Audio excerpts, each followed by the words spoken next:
দর্শক যেমনটি দেখতে পাচ্ছেন যে এখানে একজন এসেছেন যিনি তার পরিচিত একজনকে খুঁজছেন যে হয়তোবা তিনি সেখানে আটকা পড়ে আছেন, তার খোঁজ করছিলেন আমরা এখানে দাঁড়িয়ে দেখতে পাচ্ছি।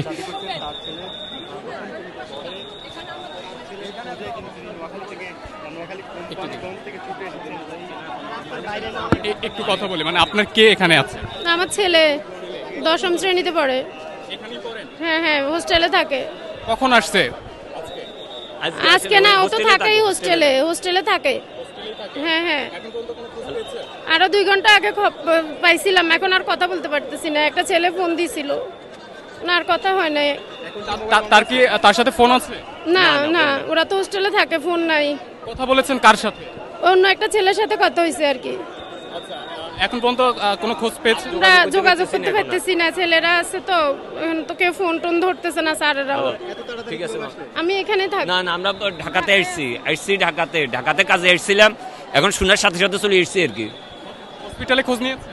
না, হসপিটালে খোঁজ নিন, আমরা এখানে আছি। যেহেতু সে বলছে যে মোটামুটি ভালো আছে, অন্যরা নিউজ দিছে, এই কারণে আমরা এখানে আছি। এখন আমরা আর ওইদিকে দৌড়াচ্ছি না। তারপরে যেহেতু অনেককেই হসপিটালে নিয়ে গিয়েছেন, একটু হসপিটালে খোঁজ নিয়ে দেখুন। আচ্ছা ঠিক আছে, থ্যাংক ইউ ভাইয়া। দর্শক যেমনটি বলছিল যে তার ছেলে এখানে হোস্টেলেই থাকে এই কলেজের, তো তাকেও অনেকক্ষণ ধরে খুঁজে পাচ্ছিল না, তাই তারা এখানে খোঁজ করার জন্য মূলত এখানে এসেছে।